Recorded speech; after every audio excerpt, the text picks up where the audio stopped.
So, ano itatanong mo, Nikki? Well, as your friend, I just want to make sure kung sigurado ka talaga sa pinapasok mo. Diba? I mean, no offense to Net, but are you guys really serious with each other? Oo naman. Siyempre, serious kami. Di ba? Kilala mo na bang mabuti si Kenneth? I mean, how he is, how he was with girls? Yan. Alam niyan. Sinabi ko na sa kanya na babaero ako. Alam niyan, di ba? Oh, no. And you're okay with that? Of course. Bakit naman hindi? Alam mo si Tonet, tanggap niya ako kung sino man ako.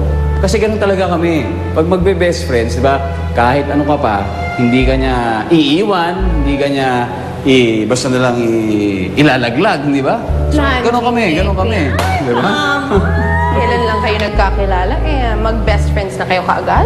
Pop, Nikki ha, alam mo, hindi naman nasusukot yan sa tagal ng pagkakaibigan niyo eh. Kaya maiksi man o haba ang pagsasama niyo bilang best friend, hindi sa ganun yun. Ang importante sa akin, yung alam kong hindi niya ako iiwan. Di ba, Tonet? Well, hindi mo naman masasabi yun kaagad kasi things like this are never definite. Yeah, but no, para sa akin, kampante ako dito. Alam mo bakit? Kasi kahit kanino mo sa iharap, kahit kaninong kontra, paglalaban ako niyan. Di ba? Hanggang dulo. Di ba, Tonet? Di ba? You see? I'm sure may mga fears din siya. Fears, of course. You know, we all have fears. Pero kahit na, at least, eto, ang mano ko, pinaninindigan ako kahit may fears. Hanggang dulo, hindi ako iniwan. Sama-sama pa rin kami. Di ba, Tonet? Di ba? Pwede na ba ako sumagot ngayon? Cue ko na ba? Ito lang masasabi ko sa lahat ng tanong mo ngayon, ha? Confirm lang nga! Tumpak! Tama lahat! Confirm! Pluk, pluk, pluk, pluk! Yun! Yeah. Yes. So, yun lang.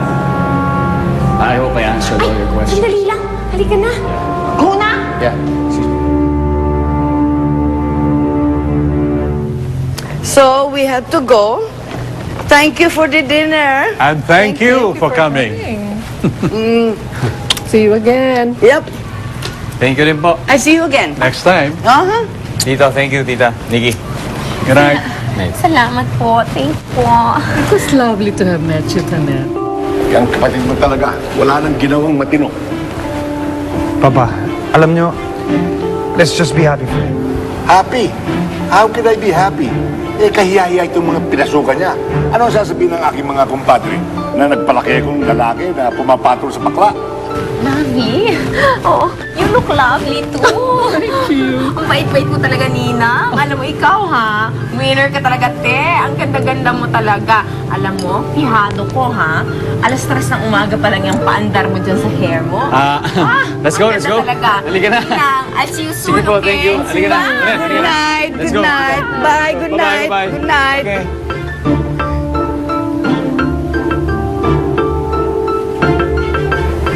What's the meaning of paandar?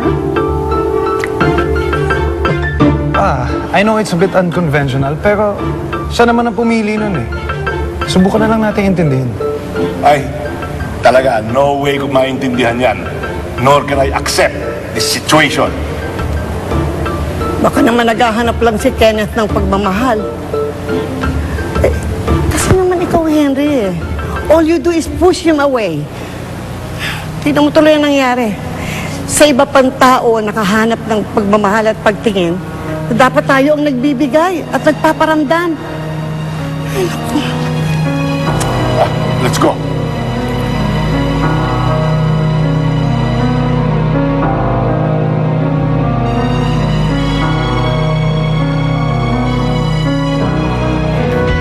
This guy is in love with you.